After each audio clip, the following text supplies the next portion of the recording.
am Chris, Prinny of eternal mindlessness and defender of the secrets of gaming. This is Grover and Mike, my fearless friends. Fabulous secret powers were revealed to me the day I held aloft my magic sword and said, "By the power of Nipponichi, I have the power!" Grover became the mighty Crackler. Mike became the plundering pizza pirate. And I became what? The most powerful red Prinny in a 20-foot radius. Only our subscribers share in the secret. Our friends in the gaming verse. Together we defend PrinnyCast from the evil forces of Zynga. And there we go.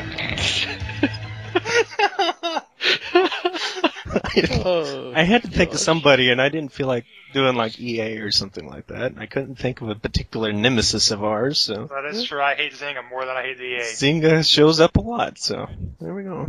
This is episode 12 of PrinnyCast for November 30th, 2012. And I think I just already said, but I'm Chris. This is Grover. Hello. And this is Mike. Hello. And welcome to the show. Also, thanks to longplays.org for all their help in supplying us with many videos. And galaxypugs.com, PrinnyCast's official forums. And don't forget to check the description for easy links to all the parts of this week's show. I don't know why I keep mentioning that, because it's in 2 parts now. And don't forget Grover's channel with lots of Game of the Week footage practically every day, at least once he gets his hard drive, and then he can start recording again. Should be Monday. There was a bit of a crisis this week, but that was okay, because this week was kind of a whatever he felt like recording it. So what have you guys been playing this week? How about you, Grover? Well, a lot of Don't Starve, even though unfortunately, actually, what have we been playing for the past 2 weeks is what we should be asking. Holy crap. Well, still about the same. Don't Starve, I was supposed to have the 2 weeks of it, but unfortunately my damn hard drive died, so they got 1 week instead. It sucks. I'll go back to it later. Binding of Isaac, I still can't beat the game. Faster Than Light, I beat it once. I can't seem to beat it again. I don't understand that. Hilariously, and I don't even, people may not be seeing this game, Minesweeper. I've been actually played about 20 hours of that this week, so I don't know what's up with that. And I also played a bit of modded Minecraft. Pretty busy, even though it has been 2 weeks. But most of that was this week. Most of that was this week. Yeah, it's all Don't Starve. So how about you, Mike? I went back to Assassin's Creed 2 because Assassin's Creed 3 came out, and I really want to play it, but I don't want to be lost. So I'm trying to play through the rest of the Assassin's Creed games. I got Burnout Paradise, and I played a bunch of that. Rhythm Heaven for the Nintendo DS, because I really liked Rhythm Heaven Fever on the Wii, so I went back and found that for sale and got it. No, when they had the autumn sale on Steam, I bought The Walking Dead, and after fighting with the stupid install for about 3 or 4 hours, I was finally able to get a fix for it, and I managed to get a couple hours of gameplay of that. It's a lot of fun. If you like The Walking Dead, the series, or the comic, you should probably pick up this game, because you'll have a blast with it. Been very highly rated. The last episode is actually out now, so you'll be able to play through the whole thing. Mm-hmm. I played the obligatory WoW as well, but not as much, because we had that week off for Thanksgiving, and there was no raiding going on, so that's how I got in so much other game time. So mostly just dailies? Yeah, well, I didn't even log in for those some of the times. I was like, Wow. Man, I'm so tired of dailies. So, but yeah, I've got a lot of games for the Steam sale. When they had the Steam sale, I bought a lot of games, so I'll probably get to playing some of those. But that's Black Weekend for you. Yep. And I've pretty much been in my usual, quite a bit of Congregate games since they finally actually updated some. Some were actually really decent. A little more Minecraft. I've been trying to get back to the old Island City. Everything is so off scale of what it's supposed to be. But so other than that, the rest of the games I've been playing this week were Christmas presents, and by 2 particular Prinnies. So I got Binding of Isaac and Batman Arkham City during the course of the sales and such. And I haven't gotten to play Batman very long because it was like a 19 gig install. And that takes a little while for me to download. I think it was Tuesday that I picked it up, and I got about an hour in this morning. That's when it finished downloading. So there you go.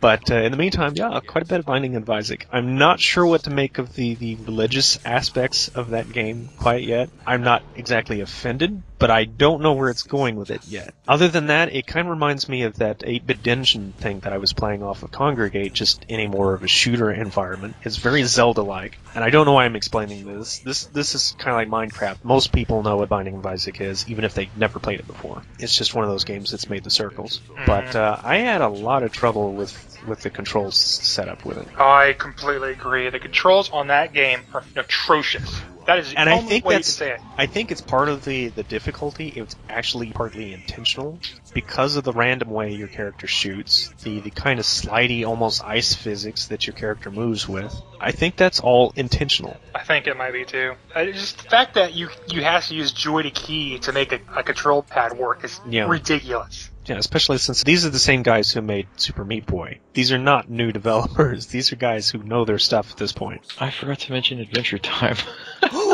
It was so... Adventure Time was sold as kind of this Zelda 2 spiritual successor that wasn't made by Nintendo. And what it did is it took the parts that were good about Zelda 2 and removed them.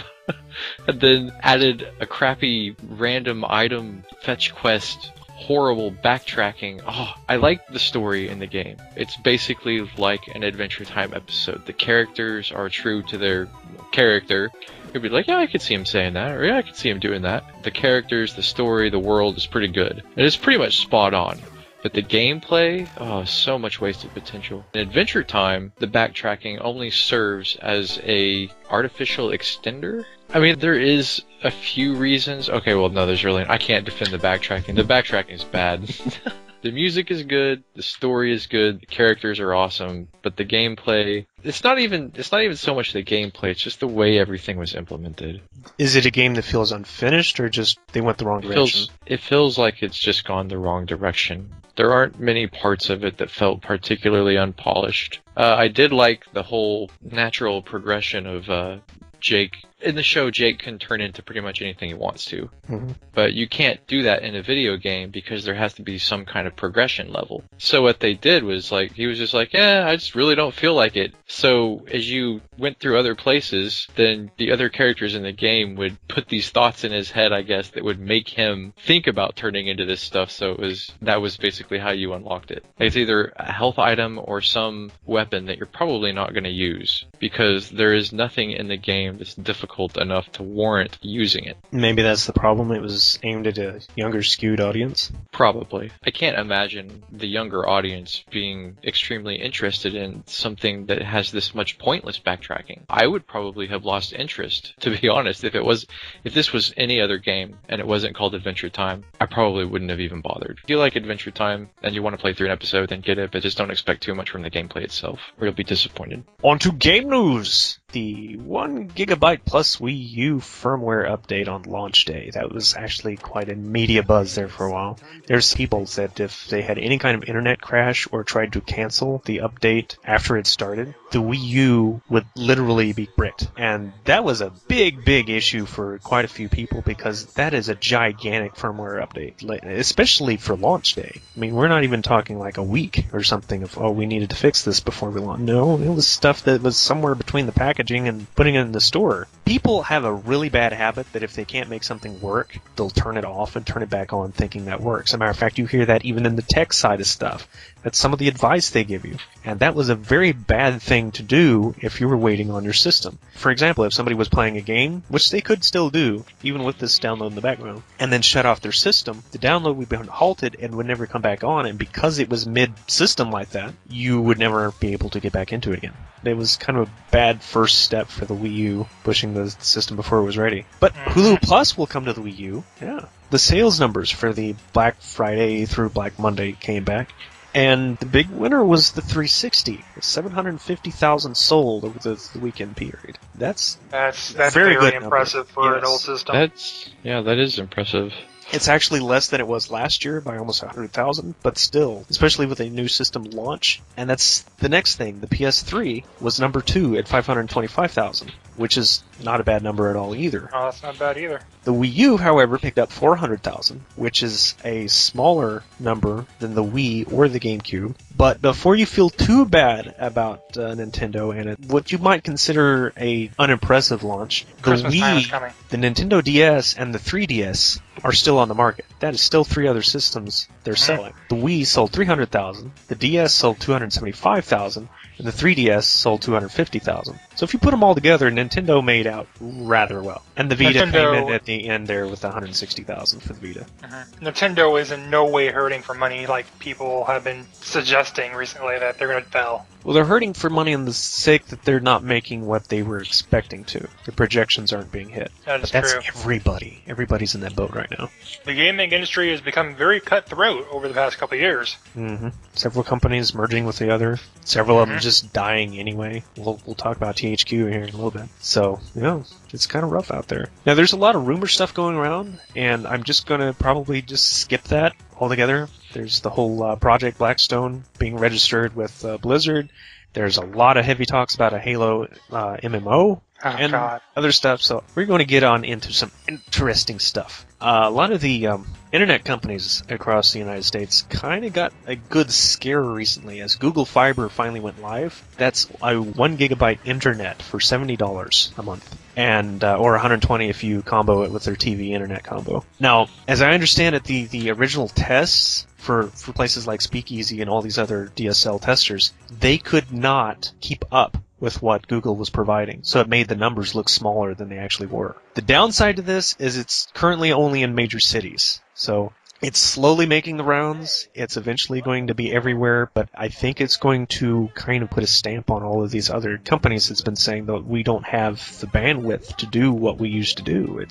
We're not charging enough and yada yada yada, which is why they're making all these excuses they are. And now Google comes out with this using the technology that was put into the system and nobody else was using, and proving the point that yes, there's plenty of internet out there. And I did not realize how behind Asia and Europe we are in the internet. Oh, so behind. Crazy behind. So maybe we'll actually start catching up soon. Not Maybe me. it'll come to you soon, Chris. It'll hit Mike and some other places before it reaches me, but we can hope. Or I'll move. One or the other.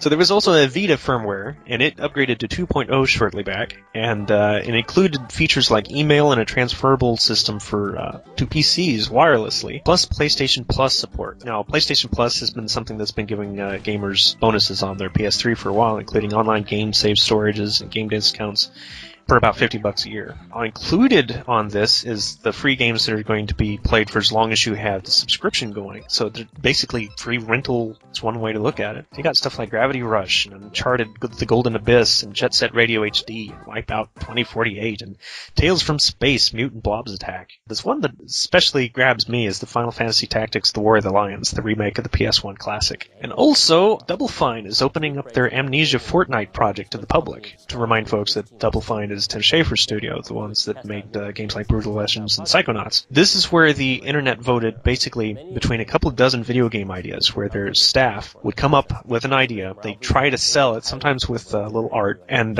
people would vote on what games they wanted to see happen. At the end of which, the ones that were voted the most impressive would get completed and launched to the public. And this is where games like Costume Quest and Stacking actually came from their past ones, but this is the first time they've opened it to the public instead of Schafer himself being the judge. So now people will get to see these idea pitches. The final prototype builds will be launched on future indie Humble Bundles. From there, gamers will be able to vote after playing them, which is the best prototype, and they'll make it into a full-fledged game. So, interesting stuff there. More power to them. I think it's becoming more of a social thing for the game industry to allow people in on it. However, that has kind of backfired in recent years, as all I have to do is say Mega Man Legends 3. Oh, yeah. Yeah. So, Autumn Games is the sole owner and publisher of the Skullgirls franchise after Revenge Labs laid off the Skullgirls team. That is a hard word for me to say, I don't know why. Anyway, they've since gone on to become Lab Zero Games, and while they are on good supportive terms with Skullgirls still, this means the PC version and the DLC characters have been pushed back considerably, if not indefinitely.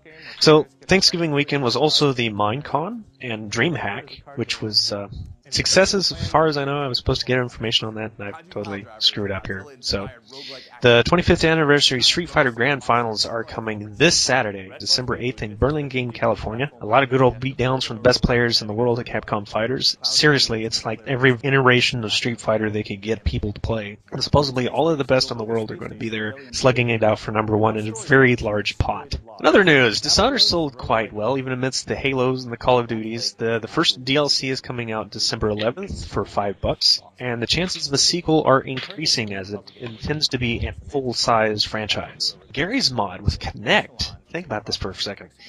Gary's Mod is, of course, the source engine, the Half-Life 2 famous source engine, that basically allows people to sandbox with all sorts of stuff. There's been all sorts of games that's been made out of this. Who hasn't screwed around with Gary Mod? Gary's Mod is awesome. But it will work with any 360 Connect that's set up to a PC with the Connect for Windows Runtime 1.6. So all that crazy arm waving means lots of new fun and possibly recordable animations, which ought to be particularly awesome if that is actually true. Some little motion capturing with your Connect. But there's no plan, of course, to release this on any other version of Gary's Mod outside of the PC. No Mac support, but I guess, once again, that shouldn't be a surprise. The Connect is a 360 product, and the 360 is a Microsoft product. And speaking of which, there was Windows 8, which, despite the fact that they're really bragging about how many of those Windows keys they sold, the actual sales have been far less. And those Windows keys, I may be completely wrong here, but I think those actually include keys to companies. So other companies who use large amounts of computers need those keys to upgrade their systems with. This includes game companies, software companies, etc. And this also includes prepackaged PCs that will go on to places like Best Buy and Dell, who will set up these PCs for you. That being said, 40 million actually sounds few even for that. So that is abysmal. That is abysmal sales. But what do you get when you try to make a proprietary Windows system? And speaking of PCs, more than 50,000 people signed a petition to get Rockstar to get Grand Theft Auto 5 to the PC. It's not at all impossible, as most every other main GTA's come out to the PC, and Steam specifically, in recent years, and even the online modded GTA San Andreas has only furthered the PC community for the title. Dan Houser of Rockstar has commented that the PC and Wii U versions are, quote, up for consideration, end quote. They just want them to come out at the same time as the 360 and PlayStation 3, is what I know. And Congregate has added free-to-play downloadable games to its roster. Ubi Entertainment's Super Monday Night Combat, which was kind of a big success on the 360, Kizza Studios' Smashmuck Champions, and Balance World's Bomb Buddies. And Congregate's continuing to upgrade its presence in the market. There'll probably be lots more of these downloadable games in the future, and I don't think it's far-flung to think that they'll get into the free-to-play online MMOs eventually. Yeah, I don't see why not. Now, sadder news. Nintendo Power's final issue with a cover reminiscent of its first as it remakes the Super Mario Bros. 2 claymation cover for the new Super Mario Bros. 2 cover for its final. And it joins the ranks of PSM3, Xbox World, PlayStation The Official Magazine, and this one I didn't know about, GamePro, who either have or will be closing their doors very soon. And among these is also City of Heroes, who's closing out today, as a matter of fact. We're recording November 30th this time, this is December 1st. So today is that last day for City of Heroes before we give them salute as they close their servers, and they're doing it with a big blow-off event. Blow up, blow off, blow up, blow up, yeah, continue on. THQ survives a while longer as the foreclosure on its once entertainment powerhouse is delayed until January 15th to allow for financing alternative with a sponsor. The publisher behind Darkstalkers, Saints Row, and Metro 2033 is among others. Hit a lot of rough times over the course of the last year and is potentially headhunted by the likes of Disney and Activision, but at present no deal's been pinned. This all happened while Executive Vice President and Chief Financial Officer Walt Pacino leaves the company. Related news, the Indie Humble Bundle is now the THQ Indie Humble Bundle, as they're basically giving away a ton of some of their bigger titles of the recent year, including Saints Row the Third, Darksiders, Metro 2033, Red Faction Armageddon, and Company of Heroes with its 2 expansions. And if it's anything like Humble Indie Bundles usually are, they're going to expand a couple more games before the time's out. So definitely get on board with those. I was a cheap piece of crap and got them all for $5.90. I think the average is $5.70 at present, and it takes that to unlock Saints Row. But go get you some good games, especially if you like really hard RTSs. Those 2 thumbs up. These are the guys that later went on to do the RTSs for the Warhammer series, which are also fantastic. In my news, we have a couple of Kickstarter things going on. Star Citizens has finished their funding, and it's at a staggering $6 million. This game is guaranteed. I mean, it was guaranteed at $2 million, and then at $4 million, and now just certainly they'll do whatever the hell they want with this game. Yeah, Booyah was only like $9 million. Yeah, this is an absurd amount of money for this type of game, and such a small development group. Yeah. So, yeah. And on other news that involves Kickstarter as well, the Oculus Rift has been delayed till March 2013. You don't have to worry about vaporware here. They're just simply saying that they don't have the needs to meet the demand, so they need a little more time to make some more. So you gotta wait an extra month. And that's the virtual reality headset thingy, right? Yes, it is. Okay. And yeah, I might as well go ahead and say that the Ouya is supposed to start shipping its early units soon, if I understand right. I heard a date of mid-December. Ouya? Yeah, Ouya. Ouya. Ouya. Alrighty then. Correct me if this has changed, but Galaxy Pugs got sponsored by Epic Games, creators of Unreal, who's going to help supply them for prizes for the top winners in Galaxy Pugs' future Unreal tournaments. So. Good job, Neil. And Sam Dillard released his Beyond the Glass music video from the Harmony of 101% run, complete with a wonderful original CGI animation made by the multi-talented man himself. So here's the link. I'm pointing, you can't see, that's okay. And you'll find the link in the description as well. And that's pretty much game news, unless you want to bring us up to date on anything, Mike. 5.1 hit this past week. By the time this episode will be uploaded, it should have been out for about a week. It adds the new faction-specific daily quest in Crasser Ring Wilds, and it also added the Brawlers Guild. Now, I haven't done any of that, so I've been, like I said earlier, playing other games. But it is there. And also, of note, which I completely forgot about, when you would queue for looking to join a random raid, it would show you how many bosses the raid had already killed when your queue was up. So you would, if you didn't need those bosses, you could just go ahead and queue it and maybe get a fast run if they've already killed a couple. Or if you did need the bosses, you could cancel it and re-queue because you need those bosses. Well, they took that out because too many people were declining the queue after getting into a raid, killing the last boss because that's where they were, then re-queuing and seeing that the next raid was also on the last boss. So there's a lot of controversy, big forum post about that. It is, I believe, already up to 26 pages, which isn't very much, but this post isn't very old either. It was made yesterday. But yeah, that's about it really for WoW news. So, game releases. Once again, we're not doing this quite like we were when we first started, because I think it was kind of boring listening to me just mention everything that was coming out. So I'm just mentioning the bigger titles that's coming out. Not even particular dates. Largely, this is all stuff that's coming out between our recording date and basically our next recording date. So if you were waiting for when these games were coming out and weren't keeping up with the date, well, here you go. It's sometime this week. So we got Walking Dead, as we've already mentioned, for the 360 and the PS3. Now, the PC version is already out, but this is the complete package. It's all 6 episodes, was it? I thought the Walking Dead game for the Xbox 360 was a different game. See, the PC game, the one that you can get on Steam, that's after the comic books. The one that's coming out for Xbox 360 and PlayStation 3 is after the TV show. Well, because the two, they didn't follow the same storyline. I mean, no, it's not a port. It's a different game. Wow. It has Daryl in it. I flubbed. He's one of the main characters. Anyway, The Walking Dead for 360 and PS3. There you go.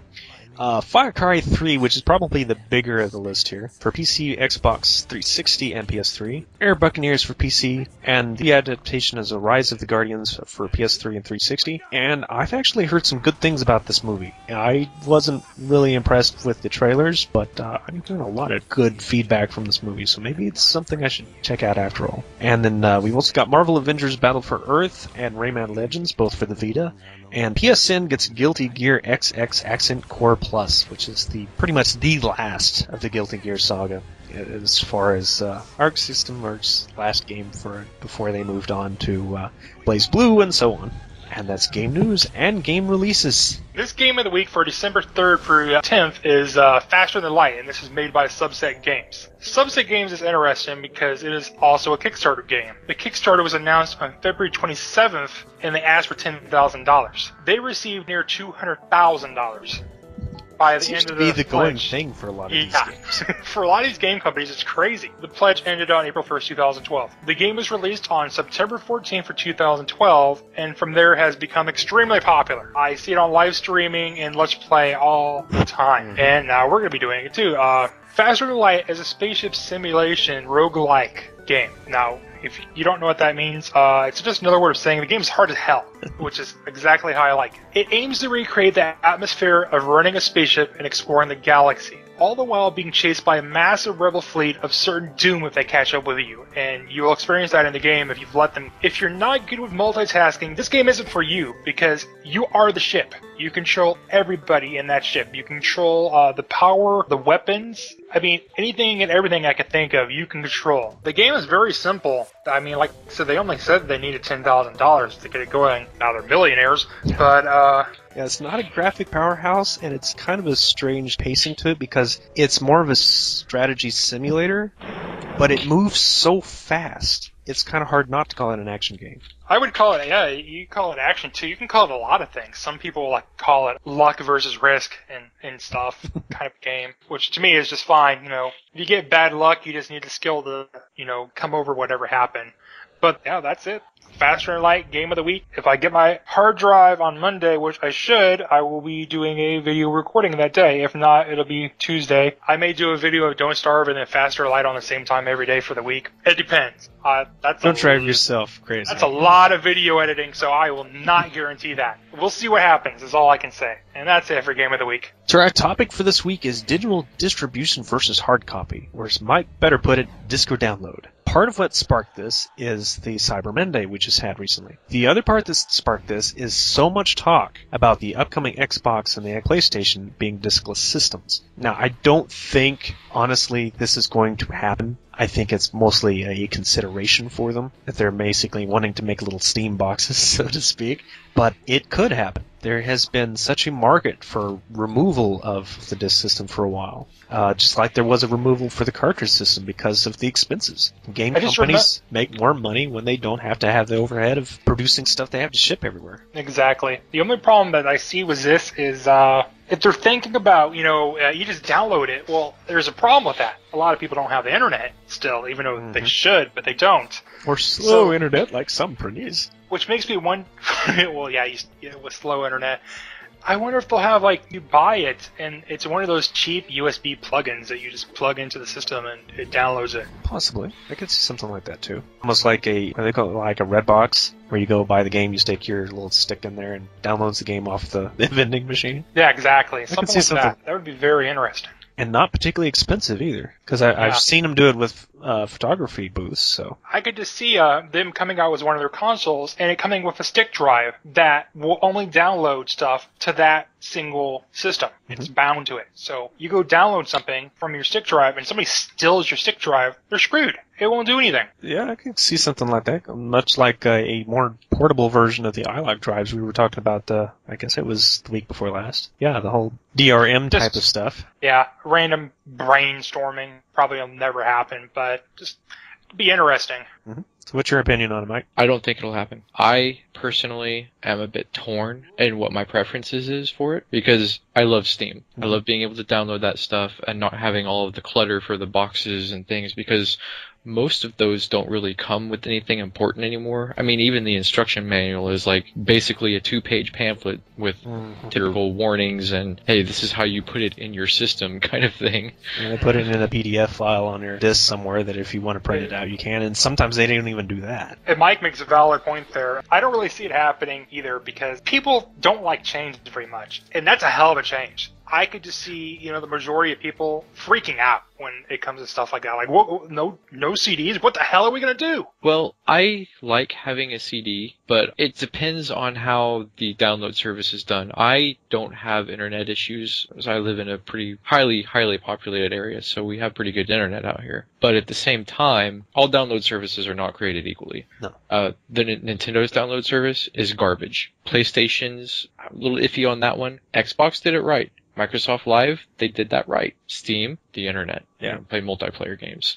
But if something happens to your system and you have to buy a new one, you're not forced into sending it in for repair because you have games installed on there. You can just say, oh, hey, I bought this. Go to their website, and I think you can do this only once a year. But if you go through more than one system a year, you're probably doing something wrong. You're either doing something wrong or have very bad luck. Yeah, but you can put in your new system's serial code, and they'll transfer all of the things that you've downloaded and paid for through Xbox Live onto the new system, and you can just download them whenever you want to. And that way you can still play it when you are not connected to the internet. But the biggest problem I have with Nintendo, your download is tied to that system and that system only. And if your system goes down, you are forced into sending the system back to Nintendo for repair, or you have to pay for those downloads all over again. And I hate that. That is lame. Because I think I mentioned this in a previous podcast. My Wii's not working. And when I called Nintendo, after shipping and handling and everything, it was $93 to get it repaired. A brand new Wii system right now is $130, and it comes with a game. So it's not really a good deal. No. No. Not at all. We'll get him next time. You're right. It's time to get back on the horse. Oh, sorry, Sorry. there.